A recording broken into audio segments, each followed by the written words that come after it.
Julicita, si me ayudas poniendo las instrucciones ahí de una vez, para los Listo, que se dale. unan, que vean todo eso. Bueno, vamos a arrancar en punto. Mi nombre es Ana María Cardona, soy médica del deporte y junto con Julie trabajamos en la parte del centro deportivo de la universidad. Digamos que queríamos aprovechar esta oportunidad para compartir un contenido valioso en esta época y pues les queremos agradecer por demostrar interés y unirse a la charla que dimos ayer y a la que estamos dando hoy. Con respecto a la de ayer, les vamos a juntar toda la información en una sola para que quede la de ayer y la de hoy y toda esa información la tengan en un solo correo, que es lo que vamos a hacer de hoy a mañana. Y pues hoy básicamente la parte 2 se va a tratar de algunas recomendaciones de alimentación en confinamiento y algunos de los temas nutricionales que alcanzamos a tocar ayer, pues están acá también enunciados. Entonces vamos a ir desarrollando este tema. Básicamente ahorita en esta situación que nadie se esperaba, nuestra casa se ha vuelto todo, el sitio obviamente donde trabajamos, comemos, nos alimentamos, nos ejercitamos, entonces pues la idea es desarrollar como unas pautas específicas para que este tiempo, digamos, sigamos manteniendo unas metas de actividad física y de alimentación como en nuestra vida cotidiana para no salirnos de ese objetivo que teníamos previamente.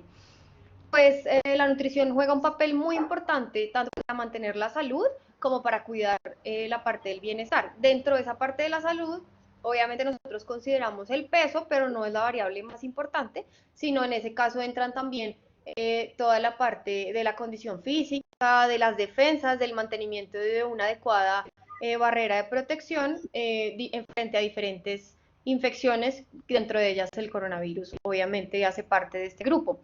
Y pues digamos que la meta actualmente debería seguir unos patrones de alimentación o de nutrición saludable para tener en cuenta en este caso de confinamiento.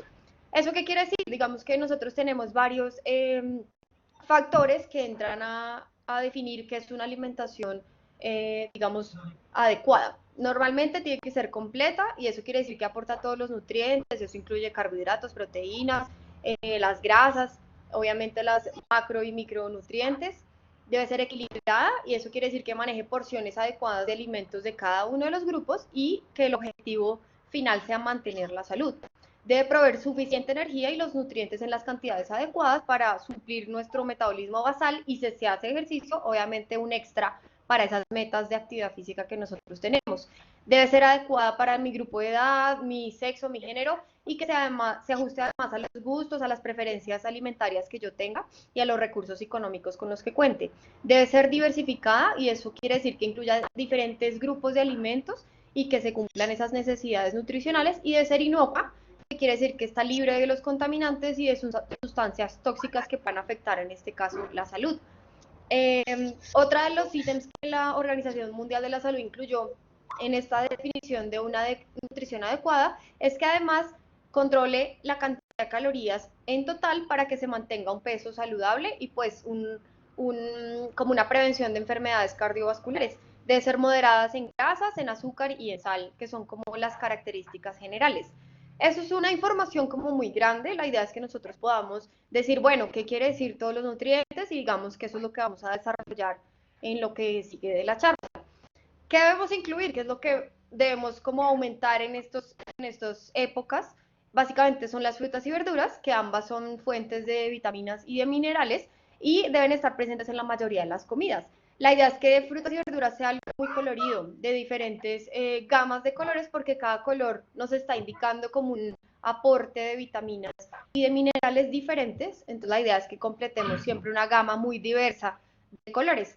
Idealmente las frutas deberían estar enteras, pero en caso de que yo quiera hacer un jugo porque me gusta más, la idea es que sea sin colar y que yo no le ponga azúcar adicional, porque ahí, digamos, si queremos mantener esa fibra de la fruta, que si yo le quito la fibra colándolo, pues voy a perder esos nutrientes importantes para la digestión y para la parte cardiovascular también, que son muy significativos. Con respecto a las verduras, la idea es incluirlos principalmente en el almuerzo y en la cena, porque son una fuente de fibra, de vitaminas y minerales, pero que tienen un bajo aporte calórico, entonces son una muy buena opción. Ahorita se usa mucho la parte de los jugos para las personas que les gusta como las ensaladas, entonces también se puede como en jugo con solo una fruta y varias verduras para que tengamos un aporte adecuado de fibra y de vitaminas y minerales. Debemos incluir carbohidratos. Es una opción, digamos, esto es una como afirmación muy importante porque normalmente cuando las personas tratan de hacer dieta lo que primero quitan es el carbohidrato y esa es la primera fuente de energía que nosotros tenemos.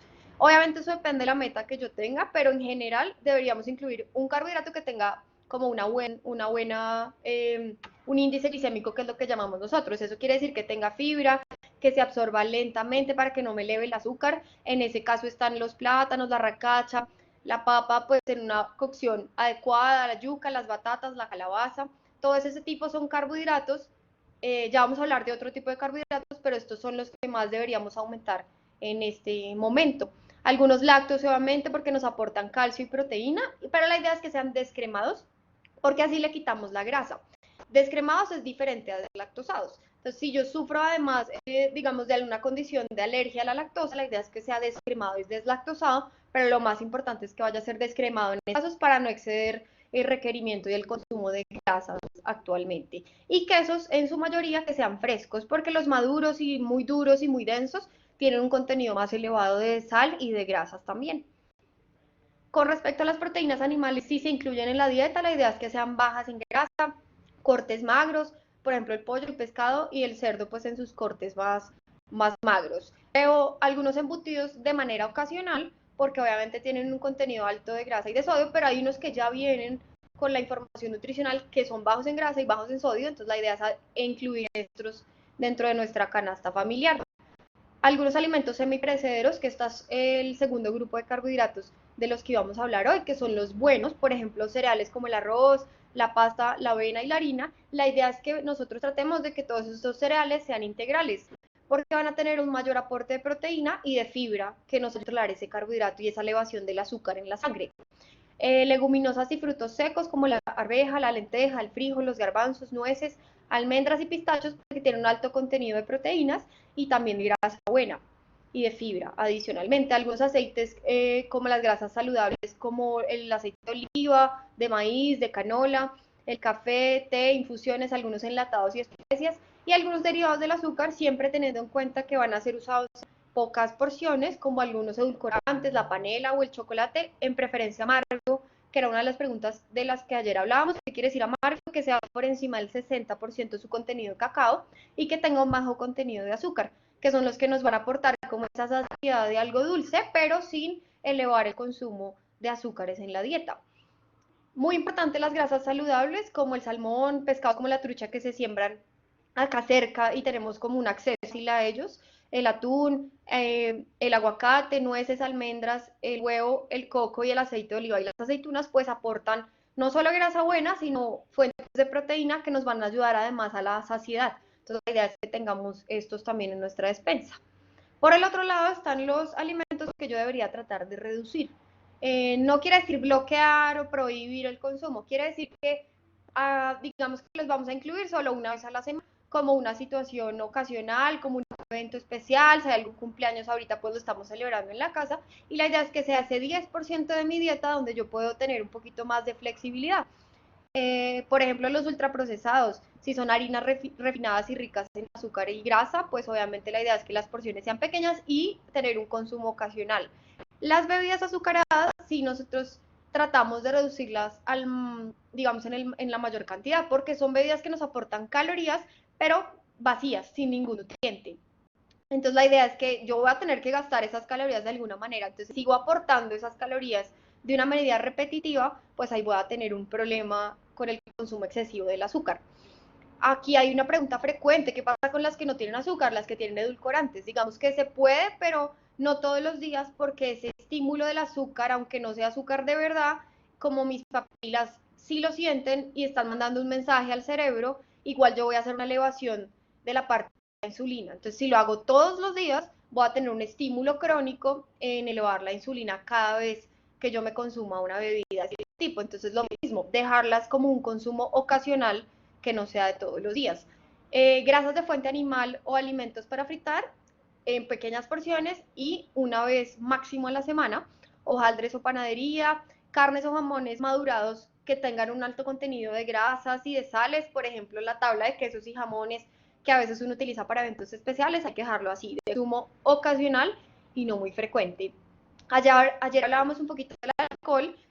El alcohol es una de las sustancias que aporta calorías, pero tampoco tiene un valor nutricional como grande. Sí hay estudios, obviamente, con la parte de riesgo cardiovascular, que nos incrementa el colesterol bueno, pero eso tiene también una porción y una dosis específica. La idea es que la recomendación esté entre un trago, una copa de vino tinto de 150 a 175 mililitros, es la medida como estándar, y eso debe estar entre digamos que interdiario en la semana, no todos los días, y manteniendo pues esas dosis y esas porciones recomendadas. Esta gráfica nos enuncia y nos como ilustra un concepto que siempre, digamos, se ha venido trabajando porque es una forma fácil de integrar todos los conceptos. Voy a tener mi plato. Esto es como un resumen de lo que se debe consumir en todo el día. Entonces, como vemos, siempre se respetan la parte de las frutas y las verduras en un cuarto de la alimentación, la leche y los productos lácteos bajos en grasa, los cereales, raíces y tubérculos o los carbohidratos buenos que tienen fibra, y yo dejo en un poquito menor las carnes, huevos y las leguminosas, menos de un cuarto de la alimentación, y reservo un 10% para azúcares y para grasas, que son lo que debemos incluir, pero en menor proporción versus los otros tipos de alimentos. Entonces acá vemos que esta nutrición cumpliría todas esas características, que sea adecuada, equilibrada, suficiente para mis necesidades. Y muy importante aquí acá incluimos también obviamente la parte del agua, que es otro de los, no es un nutriente, pero tiene un consumo mínimo que sí se necesita en el día para mantener nuestras funciones vitales. Y la parte de la actividad física, que ya también integra como todas las recomendaciones, porque hace digamos que un componente clave en la parte del mantenimiento de la salud. Bueno, ahora vamos a hablar un poquito de qué es lo que podría beneficiarme un poquito más, además de seguir esos patrones de una alimentación adecuada. En este caso incluimos alimentos que tengan que ver con la parte del sistema inmune y con la parte de la saciedad para estas características que estamos teniendo de comportamientos actuales. Para mejorar el sistema inmune y defendernos, como que tener un valor extra en nuestro sistema de defensas, vamos a incluir, la idea es que sean frutas ricas en vitamina C, como las fresas, los cítricos, la guayaba y el kiwi, porque nos van a ayudar con toda la defensa en esas mucosas respiratorias, que son las principalmente atacadas en este caso. Algunas verduras ricas en vitamina A, como las hojas verdes, como la espinaca, las zanahorias, frutas también, incluyendo acá la papaya por el contenido de vitamina A, y la calabaza, precisamente por el contenido de carotenos o de vitaminas A. Vitaminas del complejo B, presentes en los cereales y en las proteínas animales, y algunos cereales que vienen fortificados como el arroz también tienen complejos B integrados en su composición. Las grasas saludables, como les mencioné, el aceite de oliva, el aguacate, las nueces y las semillas, proporcionan como un factor adicional no solo a la saciedad, sino también a las defensas, y hierro y zinc como microelementos que pueden estar presentes en la carne, el pollo, el pescado y los mariscos. Entonces la idea es que nosotros tengamos un consumo un poquito mayor en estas épocas de este tipo de alimentos. Dentro de las bibliografías que nosotros revisamos para esta charla, obviamente hay unas recomendaciones para hacer mercado, porque la idea es que yo tenga muy claro qué es lo que voy a comprar, y sobre todo ahorita que no lo estamos haciendo como todos los días y no es tan fácil salir a hacer mercado generalmente. Lo primero es hacer una organización de qué es lo que tengo en mi despensa, qué es lo que tengo en mi nevera, y hacer una lista más o menos por categorías de 2 semanas, de tener las provisiones necesarias para un periodo de 2 semanas, que sería lo ideal para poder garantizar una conservación adecuada, sobre todo de frutas y verduras, que es lo más perecedero. La idea es hacer un menú semanal también, dependiendo de los gustos de mi familia, la cantidad de personas en mi casa, hacer un menú de qué es lo que más nos gusta. Aquí sí se recomienda que la parte de los granos esté al menos 2 veces a la semana. Entonces lentejas, garbanzos o frijoles los podemos incluir con una frecuencia mínima de 2 veces a la semana. Y alimentos que estén en cosecha, porque obviamente esto va a garantizar que sean un poco más económicos y se de forma más sencilla. La idea es escoger un horario de baja afluencia, que solo vaya una persona, como lo han recomendado las autoridades sanitarias, y que siempre haya un lavado de manos y un cambio de ropa cuando la persona designada llegue a la casa. Obviamente, se recomienda hacer una asepsia, obviamente, de todo lo que llega y de los productos cuando llegan a la casa. Para esto, digamos, se han planteado diferentes opciones. La idea es que no tenga ningún componente tóxico, porque eso no lo vamos a consumir también. Entonces hay un limpiador que uno puede hacer sencillo en la casa, que sería en 1 litro de agua disolver, creo que son 50 mililitros de vinagre, y tener esta combinación para yo lavar los alimentos, sobre todo las frutas y verduras, hacerles un enjuague con eso y luego rociarlas con agua, y ya con eso garantizo que no van a tener como patógenos en la superficie. La idea es que las cosas más perecederas, como las frutas y verduras, se laven, se sequen muy bien, se porcionen y se empaquen, dependiendo de el componente que sea, pero sobre todo en contenedores que tengan una tapa, para evitar como ese secado que se hace en la nevera. Y las carnes sí deben porcionarse y congelarse de manera casi inmediata, a menos de que se vayan a consumir ese mismo día, porque obviamente tienen un riesgo de ponerse, de ser perecederas mucho más temprano. ¿Cuál es el mejor alimento? Entonces acá hay una pregunta muy frecuente. Cuando yo voy al mercado, ¿qué es lo que debo pensar como el mejor alimento para este caso y en general? La idea es fijarme que tenga una variedad de colores importante, que sea fresco y que no tenga etiqueta, porque ese 90% de mi dieta debe provenir de cosas que sean sin etiqueta, que es la característica más importante escogiendo un alimento, porque va a ser menos procesada, va a tener menos conservantes, no va a tener sales ni grasas altas. Entonces la idea es que escojamos basado en esta premisa el 90% de lo que corresponde a nuestra alimentación. Los procesados los reservamos para menos del 10, como dice pues en esta foto, pues porque obviamente hay que tener una flexibilidad y la nutrición también tiene que ser agradable, y nosotros tenemos un componente cerebral muy importante de placer y de disfrute que tiene que ver con este 10%. Entonces la idea es dejar esos procesados con etiqueta para limitarlo al 10%. La parte que sigue les puse, digamos, que algunos refrigerios o opciones de desayunos, almuerzos, cenas, que son como compatibles con todo lo que hablamos ahorita. Básicamente ahora que tenemos el tiempo de hacerlo, la idea es que nosotros preparemos nuestros alimentos y hagamos digamos que sean de consumo inmediato generalmente. Si hay alguna sobra, pues conservarla y consumirla el menor tiempo posible, y que siempre esté refrigerada para evitar que se nos vaya a dañar.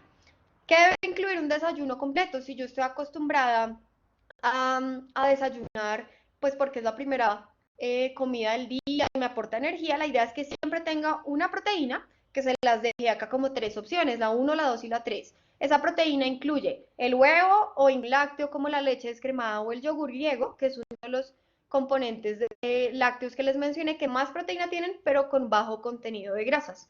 Y además un carbohidrato que está en el segundo renglón, sería por ejemplo arepa blanca, maíz solita, el pan integral, una rodaja, y avena en hojuelas, de la que viene como lista para yo prepararla en la leche descremada. Y además incluir siempre una fruta, ojalá entera, si jugo, como les mencionaba, sin dulce y sin colar. En este caso, el desayuno que es tan frecuente, el jugo de naranja, es preferible que nosotros consumamos la naranja entera, o que la naranja sí se pueda licuar, pero sin cáscara, para que no nos quede amarga, y consumir de una para que no vaya a coger ese sabor amargo, para que esté conservada la fibra en ese tipo de frutas. Si no, pues cualquier otra fruta entera nos va a aportar tanto carbohidratos buenos y la fibra. Y una bebida caliente que es muy frecuente en nuestro medio, como el café, como el té. Si yo utilizo leche, en este caso, de nuevo, que sea un lácteo que tenga bajo aporte de grasas, como cualquiera descremado. Aquí puse diferentes opciones de lo mismo de los almuerzos. ¿Qué debo incluir en mi plato? Como veíamos en ese plato de la familia colombiana, un carbohidrato bueno como el arroz, la papa, el plato o la pasta, procurando que sean integrales. Acá hemos incluido recientemente un alimento que es la quinoa, que también hace parte de los cereales, que además de tener un buen componente de carbohidrato, tiene proteína, entonces también es una buena opción para aportarnos, en este caso, buena proteína.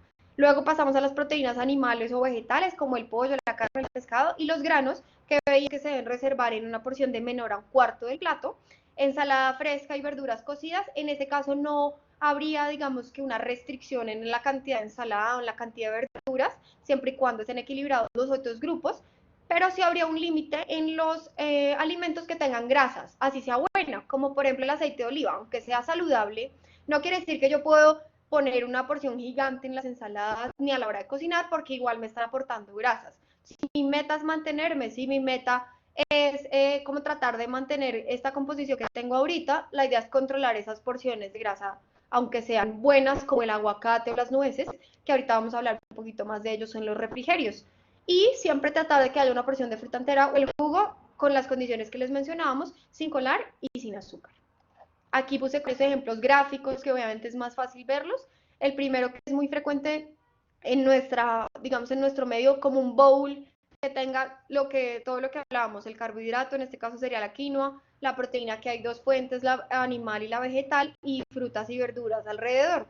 Acá quiero ser muy enfática porque nosotros a veces nos acostumbramos a usar muchas salsas procesadas, pero la idea es que yo haga mi propia salsa. Hay muchas opciones de hacer salsas sencillas en la casa y el mole es otra de las sustancias que nos va a ayudar en una porción pequeña a hacer un aporte cremoso con sabor. Por ejemplo, si yo hago un pollo para que no sea la pechuga como plana, sin mucho sabor, le puedo poner el aguacate encima o mezclar el pollo desmenuzado en ese aguacate y así tengo un aporte de grasa buena, en baja proporción, más sabor y con la proteína que van de la mano. La pasta es un buen carbohidrato, pero debo tener en cuenta las porciones. No puede ser un plato lleno de pasta con un pequeño proteína, sino que estén equilibradas esas dos porciones, porque ambos son importantes en la composición del plato. Y como les mencionaba, las legumbres, las leguminosas son muy importantes porque nos aportan un carbohidrato bueno y proteína vegetal. Entonces la idea es que las empecemos a incluir mínimo 2 veces a la semana, ojalá más, por su buen aporte de estos componentes. Algunos tips, la idea es que sean los platos variados. Si normalmente yo almuerzo y ceno lo mismo, es durante mi preparación. Entonces la idea es que hagamos como una rotación y por eso el menú con el que planeábamos el mercado, porque de ahí va a salir como las ideas o la planeación que tengamos del menú en casa. Como les mencionaba, tratar de hacer mi salsa con condimentos naturales, con, por ejemplo, cilantro, perejil y un pesto casero. También se puede hacer como una salsa ranch saludable que puede ser mezclar yogur griego con perejil, cilantro, aceite de oliva, sal y pimienta y nos queda una salsa muy saludable, pero que aporta un sabor importante a todo lo que nosotros le queremos echar. El ají, obviamente incluir agua en el resto del día, porque además si yo falta fibra, necesito agua para esa parte digestiva, para que toda esa parte funcione muy bien.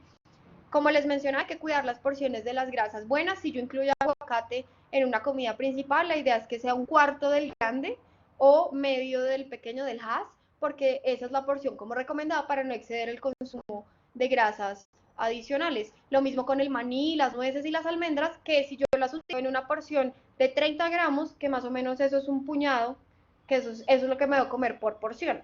Un paquete de la especial o de los que se encuentran fácilmente en el mercado trae 50, es decir, que son casi 2 porciones. Puedo reservar la mitad para la mañana y la mitad para la tarde para no exceder el consumo de ese tipo de alimentos. Algunos refrigerios caseros que son sencillos de hacer y se los pongo acá porque, digamos, la idea es que nosotros aprovechemos el tiempo ahorita para dedicar y hacer como encontrar lo que a mí me gusta y lo que sea más fácil de hacer. Un hummus casero que básicamente es hacer un licuado de garbanzos si son de lata, lavados para que no tengan sodio excesivo, con limón, aceite de oliva, sal, pimienta, a veces le echan tahini, que es un semilla de ajonjolí molida, entonces ahí uno puede hacer su propia receta y acompañarlo con verduras como la zanahoria, el apio, si les gustan esas dos. También yogur griego por el contenido de proteína sin grasa, con fruta, una granola que yo haga en casa, que hay diversas recetas. Si ustedes van a las recetas normales de la granola, normalmente tienen un alto contenido de grasas, así sean buenas, y además azúcar. Entonces lo ideal es que yo haga en mi casa controlando la cantidad de azúcar y de grasa que le pongo, y es una forma sencilla de mezclar frutos secos con avena, hornearla más o menos 40 minutos y tener una granola que yo he hecho en la casa y sé cuánto tiene de grasa y de azúcar. Queso fresco con un jamón bajo en grasa y una tortilla de wrap con una de estas salsitas que yo les mencionaba, de yogur griego, guacamole, va a aportar alto en sabor, tengo fibra y tengo proteínas bajas en grasa. También es una buena opción. Frutos secos, como les mencionaba, una porción de 30 gramos. El maíz pira también es uno de los carbohidratos que tiene fibra. Entonces, si yo controlo la porción, lo hago natural en mi casa sin adicionarle mantequilla, también es una buena opción. Dentro de las recetas que revisé, había una forma de adicionarle queso parmesano encima, una porción pequeña, y así le da un sabor mucho más cremoso y es más apto como para nuestro gusto y que sea fácil de consumir por varios miembros del hogar. Y un batido de yogur o avena con frutas que aporta tanto proteínas como carbohidratos buenos.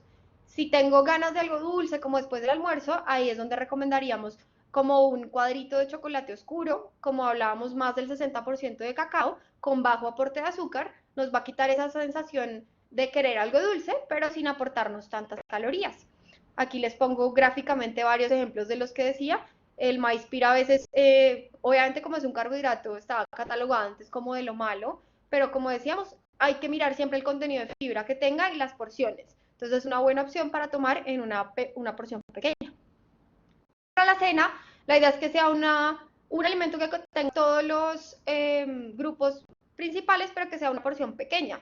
Aquí podríamos incluir un wrap en esa tortilla integral o en un panini o un sándwich. Una arepa con queso facilita de hacer, pero con queso descremado o bajo en grasa, unos huevos con mazorca que tienen proteína y carbohidrato, salchichas de pavo ternera ocasionalmente, porque obviamente son embutidos, aunque tengan un buen contenido de proteína, pero la idea es dejarlo como para una vez a la semana, es una buena opción. Tostadas con champiñón, queso y rúgula también es otra de las opciones fáciles de incluir en nuestro menú. Ahí puse diferentes ejemplos. Obviamente estos son los que a mí, digamos, más me llaman la atención. Hay que encontrar a ustedes qué más les gusta o los motiva o que sea más fácil para hacer en sus casas. Y por eso al final les puse varios recursos donde tenemos diferentes ejemplos con recetas prácticas para que ustedes las desarrollen en la casa, porque todo esto tiene que ser practicado, obviamente, según lo que a nosotros nos guste.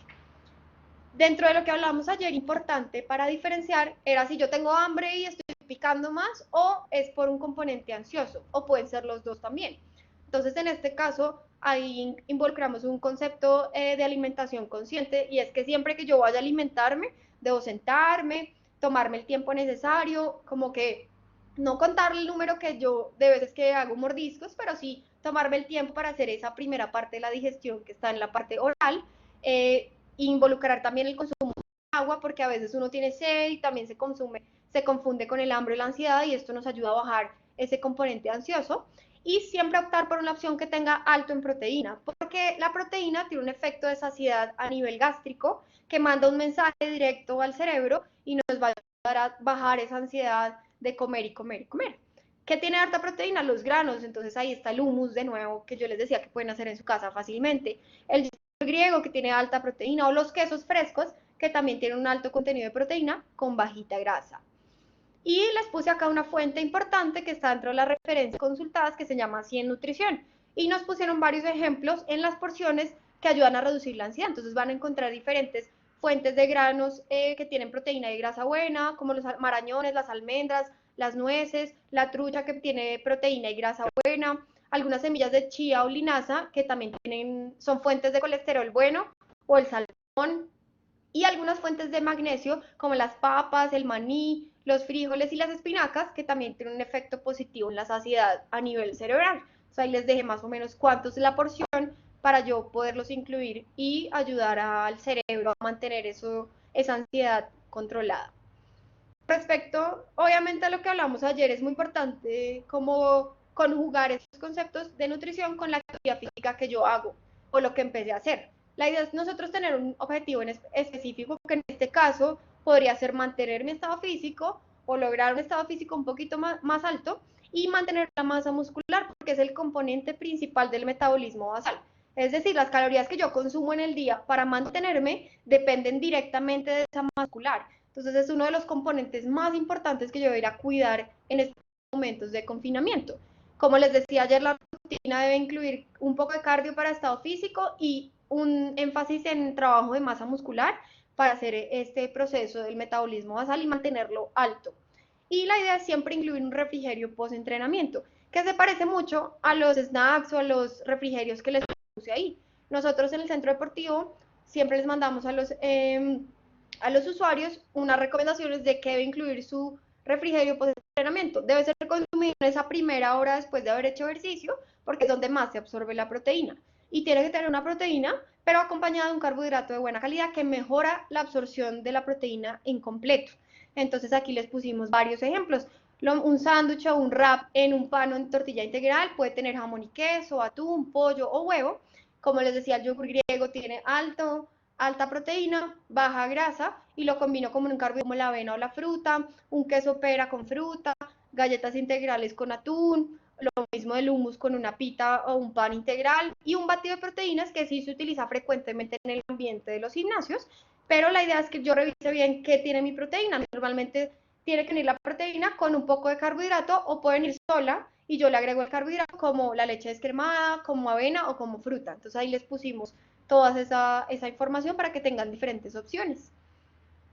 La idea no es prohibir en estos casos, porque siempre, obviamente, tenemos como ese estímulo cerebral del placer que nos está diciendo quiero esto hoy, y ahí hay que dejar ese 10% abierto para una opción una vez a la semana. La idea es incluirlos en una porción pequeña, una vez a la semana, y ahí pueden entrar los helados, pueden entrar una hamburguesa respetando las porciones. Hay muchas opciones ahora de hacer los alimentos fritos en el air fryer con aire caliente, entonces no necesitan grasas de tanta cantidad de aceites, también es una buena opción, pero la idea acá es limitar la porción y tratar de que no sea tan frecuente su consumo, sino máximo una vez a la semana. Obviamente siempre enfocarnos en las estrategias de prevención que tengamos, y lavar siempre los empaques muy bien, lavar las manos antes de consumir, y tiene que haber agua y jabón para prevenir cualquier riesgo de contagio. Y acá les puse como un concepto, el último del que vamos a hablar, que es lo más importante cuando yo quiero mantenerme, mirar el balance de calorías. Es decir, si yo me gasto 1500 porque mi metabolismo basal, y eso depende del sexo, depende del músculo, del peso que yo tenga y de la altura, dependen de la cantidad de calorías que yo me gaste al día.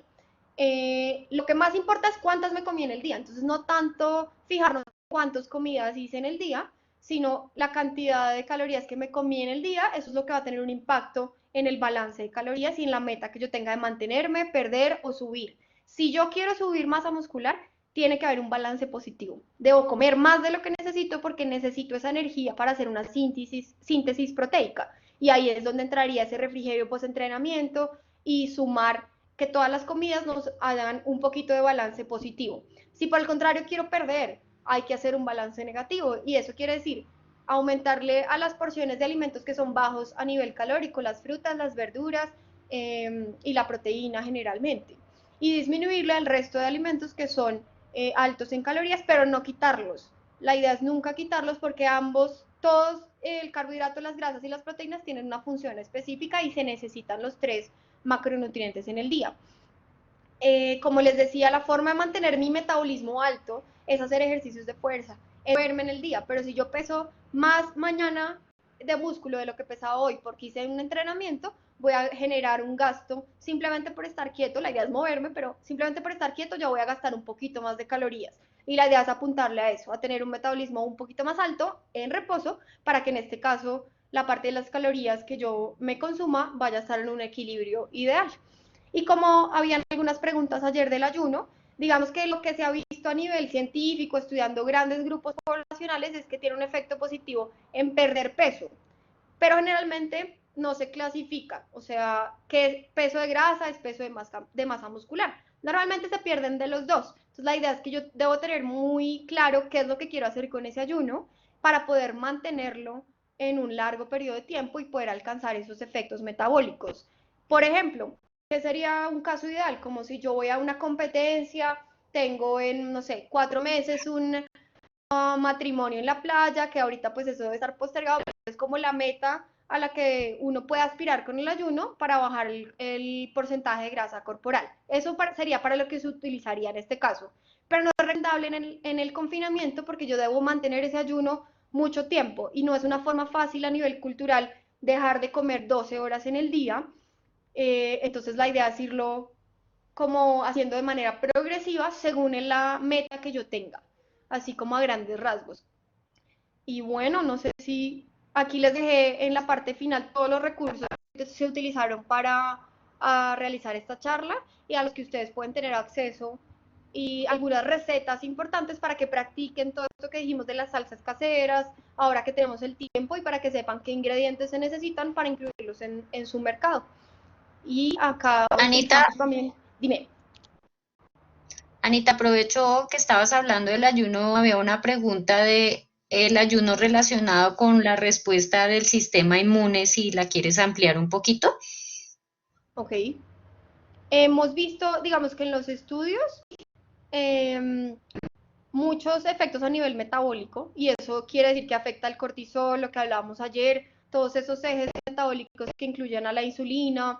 Y generalmente cuando yo hago un choque grande en mi metabolismo y cambio de manera abrupta esos comportamientos, voy a tener una disminución en la parte de la inmunológica. Eso es a nivel agudo. A nivel crónico esto puede producir como algunas mejoras, pero a nivel agudo va a tener una disminución en la parte de la respuesta inmunológica. Entonces es importante tenerlo en cuenta, pues porque no es el momento como para arriesgarnos a una disminución en las defensas, que era lo que se había usado en la literatura. Y ahí también podemos incluir el ejercicio, que es otra de las herramientas importantes para yo subir mis defensas a nivel crónico cuando yo lo he practicado varias veces, también tiene un efecto positivo en la parte inmunológica. No sé si queda Muy claro. bien, muchas gracias, Anita. Con esto queda una de las preguntas que habían hecho. Te Perfecto. agradezco mucho todo lo que les ampliaste. Ya hice como una compilación de las preguntas que surgieron en el chat hasta ahora y traté de hacer Claro, unos grupitos para que sea como más fácil resolverlas. Entonces, perfecto. el primer grupo de preguntas que compilé fue alrededor del tema de las frutas y las preguntas probablemente reiteraban si es mejor consumir, por un lado, frutas enteras o jugos, y si los jugos pueden ser una buena opción para la noche. Ok. Con respecto a los jugos, siempre que yo hago como un componente líquido va a tener una absorción más rápida de la fruta. Entonces la idea es, por eso se recomienda que se consuma entera, porque yo estoy tratando de retrasar esa absorción del azúcar, que no sea de una manera rápida.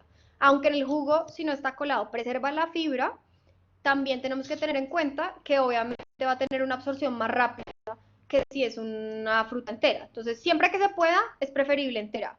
Y en la noche se puede en los jugos, pero si yo voy a hacer un jugo, la idea es que tenga solo una fruta.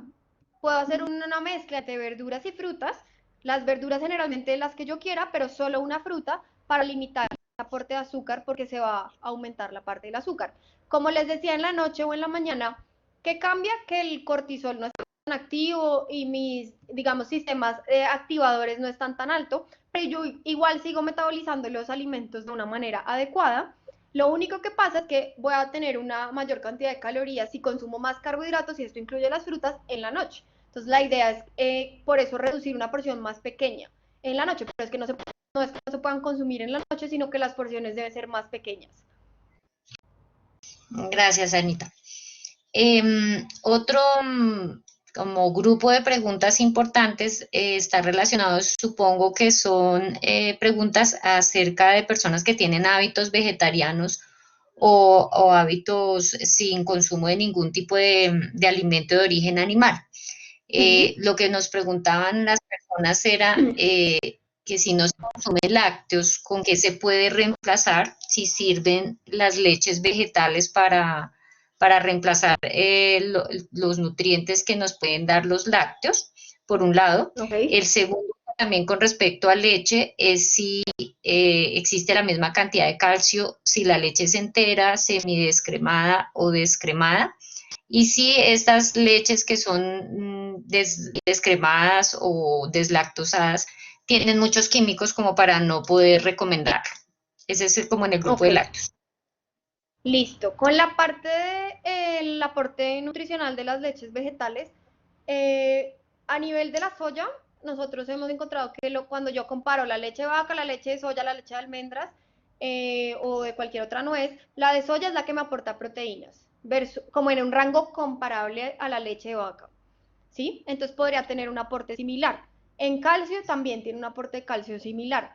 Sin embargo, las de los granos como la de almendras, la de marañón, no aportan una suficiente cantidad de proteínas, entonces hay que suplementarla en el resto del día con otras fuentes, animales o no animales, y además tienen un componente de grasa más alto. Entonces, como yo les decía, si todos los días consumo leche de almendras, puede que esté consumiendo más grasa de la que yo necesito o tengo que gastarme esas calorías también para que eso no se traduzca en un aumento en la grasa corporal. Pero la que más se parece a la leche de vaca sería la leche de soya. Tiene que ser obviamente certificada, que no tenga un proceso químico grande, porque si hay algunos riesgos, que si el consumo de soya, aunque son estudios chiquitos, que no tienen como fuerza suficiente para dar una recomendación a nivel poblacional, si yo tengo algún antecedente de cáncer de seno, pues es preferible no consumirla todos los días. No es que no se pueda, pero hay que consumirla en una menor frecuencia porque hay un componente hormonal ahí alto. Y la segunda era, ¿cuál era? Que si las leches que están, digamos, por así decirlo, procesadas como la Ah, ya. descremada o la leche deslactosada tienen muchos químicos como para recomendar. La deslactosada, algo que de pronto las industrias no han sido muy honestas con nosotros, es que sí tienen lactosa, pero en la misma leche con lactosa le meten la enzima para yo digerir esa lactosa. Normalmente a nivel crónico, si yo lo hago todos los días, esto va a generar una alergia digamos, a la leche, digamos, generando una respuesta inmunológica crónica. Entonces, si yo la consumo todos los días, no va a ser una buena opción a nivel si lo voy a hacer por muchos años. Entonces, la descremada simplemente le quitan el componente gaso, tiene el mismo valor nutricional a nivel de proteína y a nivel de aporte de calcio, también porque además vienen fortificadas, pero si es descremada y deslactosada, pues sí va a tener un proceso químico mucho más alto. Entonces, en ese caso sería como sabio de pronto sustituirla por alguna vegetal como la de soya e irlas como rotando para que no siempre tenga el mismo estímulo. Es decir, una semana puedo intentar la de almendras porque me gusta el sabor y no tengo problemas con la grasa, y la siguiente de soya, y la siguiente es cremada. Entonces ahí depende mucho de lo que yo esté buscando con ese aporte nutricional. A nivel de calcio sí tienen, porque vienen la mayoría fortificadas y no, pues no hay que buscar ese calcio de una fuente adicional. Con respecto a lo que hablábamos de los vegetarianos, un vegetariano puede consumir una dieta normal sin necesidad de fortificarse si tiene una nutrición equilibrada con todos esos nutrientes que nosotros mencionamos. Un aporte de arroz, que es un cereal, con frijoles, que es la leguminosa, nos va a aportar los aminoácidos suficientes para yo tener esenciales y no esenciales. Entonces no quiere decir que por ser vegetariano voy a tener que suplementar más cosas, no, pero tengo que calcular bien con una nutricionista mis requerimientos de cada uno de los elementos, sobre todo ácido fólico y vitaminas del complejo B, que se van a ver reducidas para yo poder alcanzar ese requerimiento con otros alimentos, pero no quiere decir que no se puedan alcanzar esos requerimientos siendo vegetariano o vegano. Sí, ahí te complemento, Anita, también que el tema del vegetarianismo de ser vegano completamente debe ser, es un tema de responsabilidad, es un tema que debe ser realmente llevado con un nutricionista, en especial si se es una persona físicamente activa y en especial si se es muy físicamente activo, Sí, de acuerdo. porque digamos que el hierro que nos aportan las carnes, casi que no hay ninguna otra fuente que nos dé hierro de la calidad que le da los productos de origen animal, o sea, las carnes. Y uno puede decir que había una de las preguntas que si podía consumir otras cosas para suplementar el hierro, y pues sí, los vegetales de hoja verde tienen hierro, pero el hierro Ajá. vegetal no tiene las mismas calidades que tienen el hierro de origen animal. Entonces, sí es muy importante si alguna persona tiene una duda acerca de esto y además hace ejercicio de manera frecuente, intenso o muy intenso, pues sí tiene que tener un seguimiento médico y un seguimiento con nutricionista, porque probablemente sí va a necesitar complementar vitaminas, como tú dices, del complejo B y hierro muy probablemente, en especial De si es acuerdo. una mujer en, estado, en edad En edad fértil. reproductiva, claro. No, de acuerdo, lo ideal es que eso sea medido porque cada caso es individual. Obviamente yo, no sé, hay personas que pueden ser muy afortunadas y no necesitar nada, pero la idea es medir cada uno de estos componentes para asegurarnos que se está haciendo un aporte suficiente de cada uno de estos macro y micronutrientes. Exacto. Ya el otro paquete de preguntas está muy relacionado. entre la alimentación y la hidratación y el ejercicio. Te voy a pasar primero como las de hidratación, que son como las más corticas que compilé. Y nos preguntan Perfecto. acerca de qué cantidad de agua, yo diría qué cantidad de líquidos se deberían consumir en el día, cómo está esto influenciado si realizo o no actividad física. Y otra pregunta que hacían como relacionada es si uno debería beber agua con las comidas, entre las comidas, o si eso tiene alguna implicación. Listo, pues la cantidad recomendada a nivel, digamos, basal serían los 8 vasos o los 2 litros de agua solamente. Eso puede ser alcanzado solo con agua o incluye también todos los jugos y las bebidas calientes que yo me tome, suman en ese requerimiento diario. Si yo hago ejercicio, debo suministrar más o menos 500, o sea, medio litro, por una sesión de 1 hora de ejercicio. Esto es 1 hora. Si yo hago más de 1 hora, ya necesitaría un aporte que tenga un poquito más de sodio y un poquito más de azúcar, es decir, un suero casero, una bebida deportiva que me aporte sales y azúcar, porque ahí ya voy a empezar a perder algunos de estos elementos por sudor y pues por gasto de energía. Entonces sí es importante suplementarlo. Nosotros ahorita estamos haciendo una capacitación en nutrición deportiva y una de las recomendaciones que se hace basada en la evidencia es que se incluya un contenido mayor de sal si yo hago mucho ejercicio y me deshidrato rápidamente. Y eso depende de las condiciones climáticas, eso depende de mi estado y la función renal que tenga. Entonces la idea es que si hay como un riesgo más alto de deshidratación, también suplementar un poquito más de sodio en la dieta, porque eso va a hacer que el agua que yo consumo se retenga a nivel intravascular y no sea orinado y orinado completamente. Entonces, básicamente, en esa parte de la hidratación, si hago ejercicio. Aquí vi una que me piden que aclare la información del vino. Sí, que la recomendación es una copa de 150 a 175 mililitros como interdiario a la semana de vino tinto para obtener los beneficios cardiovasculares y no se recomienda exceder ese consumo por el aporte calórico que tiene también. Julie, Perdóname que se me había ido el ah, sonido.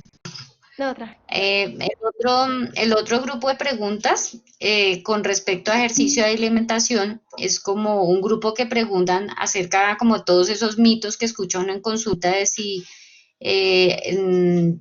hago ejercicio antes o después del desayuno, antes o después de la comida, como si hay algún tiempo en el que sea mejor hacer ejercicio de acuerdo a la alimentación.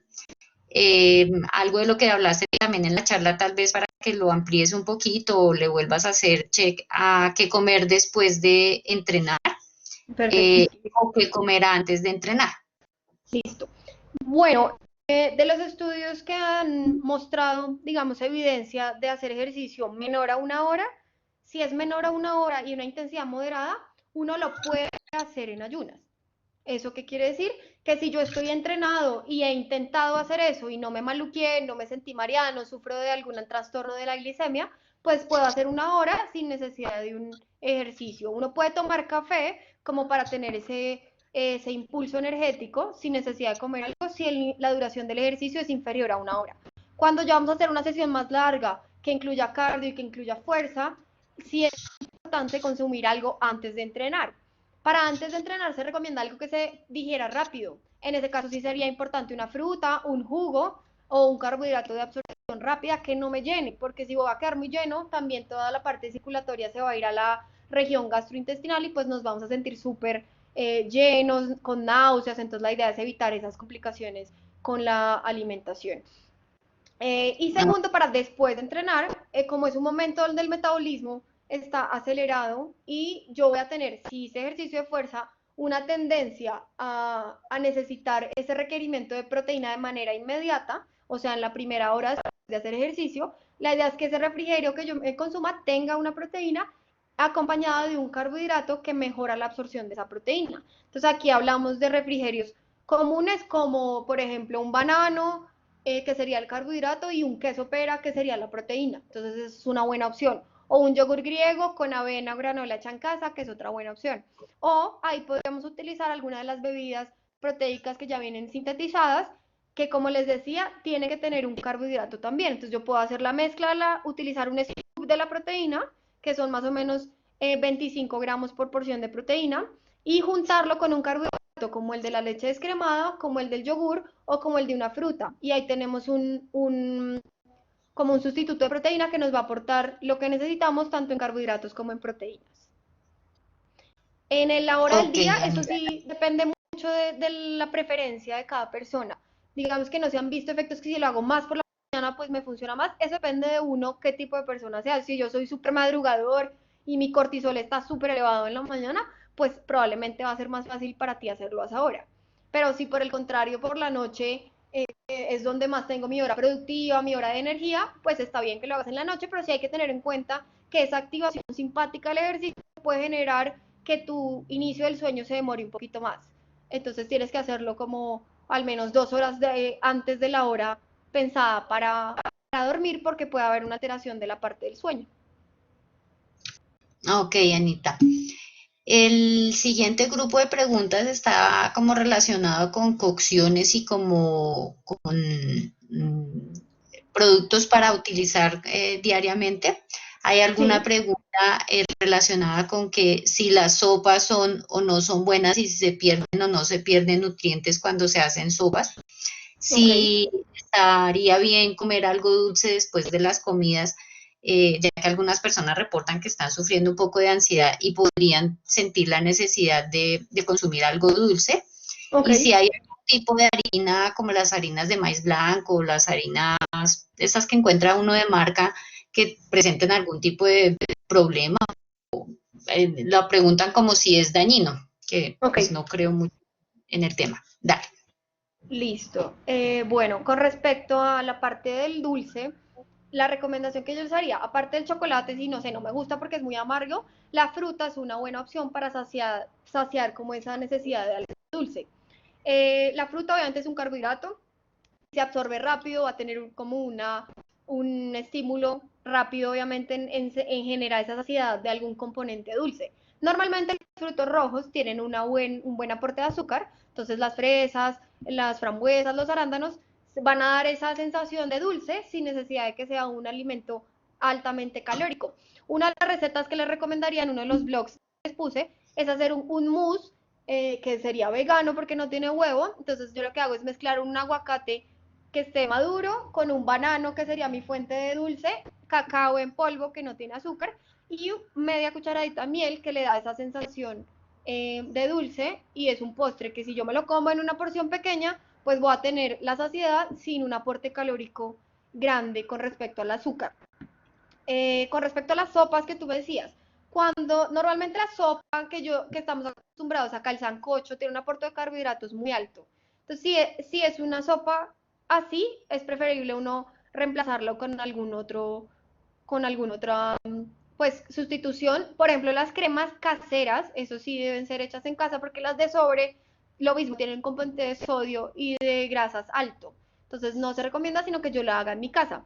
Para los vegetales es importante hacerles como un proceso de cocción que sería blanquearlos para que no se pierdan ni el color ni toda la parte nutricional. Entonces, para blanquearlos, yo los sumerjo en agua hirviendo menos de un minuto, los saco y les hago como un choque térmico en agua con hielo y así hago que se mantenga su valor nutricional y después lo puedo licuar y calentarlo sin dejarlo llegar a una ebullición porque sí ha visto que en algunos vegetales se pierden algunas de las vitaminas cuando yo las expongo a niveles altos de temperatura. Entonces, la idea es hacerles ese proceso inicialmente a los espárragos, al brócoli y las espinacas para poder mantener su valor nutricional y el color, que es una de las componentes importantes. Y después hacer el licuado, ya sea con un caldo de vegetales que yo haga, un caldo de pollo que pueda tener a la mano, algún tipo de esta sustitución y mantener su valor nutricional. Ok, Anita, Me faltó la última, era el azúcar. El azúcar preguntaban sobre las harinas que vienen a como las las harinas. precocidas, esas que encuentra uno Sí, pan o como pan, bueno, todas esas. las harinas de trigo tienen un componente de absorción rápido. Eso quiere decir que es un carbohidrato que sí nos va a elevar la parte de la insulina rápida.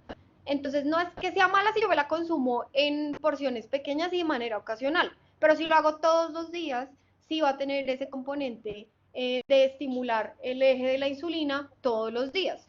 ¿Qué sería mejor si yo la utilizo mucho en mi cocina? Sustituirlo por harina, por ejemplo, ahorita sale de garbanzo, hay harina de avena, que es simplemente coger la avena y pulverizarla. Entonces son carbohidratos que tienen un mejor índice glicémico y nos va a evitar esa absorción rápida del azúcar. Entonces se puede hacer una sustitución por ese tipo de harinas si tú las consumes con mucha frecuencia. Si yo la dejo eventualmente para una torta un día a la semana y me como una porción pequeña, pues eso no tiene un impacto todos los días en lo que yo me como. Pero si lo hago todos los días es preferible hacer esa sustitución. O si quiero hacer una receta de pancakes que tiene harina de trigo, la puedo sustituir por la avena o por una harina de garbanzo y tiene un mejor valor nutricional. Sí, incluso ya se encuentran en el mercado esas harinas de, pues para que uno no tenga que hacerlas si no tiene tiempo, ya incluso vienen los pancakes con masa de avena y todo para que se Sí, ya hagan viene lista. fáciles de hacer. De acuerdo. Y bueno, la última pregunta como que la centro las últimas en una sola y es como cuándo complementar, cuándo suplementar tanto macronutrientes como micronutrientes, vitaminas, minerales, todo esto, eh, como hasta qué punto es importante hacerlo, no era la pregunta, si es válido, si es efectivo, eh, toda la suplementación o la complementación alimentaria. Pues la idea es que yo tenga, como basado en esos parámetros que vimos hoy, si yo cumplo con todas esas recomendaciones de una nutrición equilibrada, suficiente y adecuada, y digamos no veo que mi día esté alterando en mi consumo de esos macronutrientes, en general, con esa nutrición completa, colorida, equilibrada, no habría necesidad de suplementar.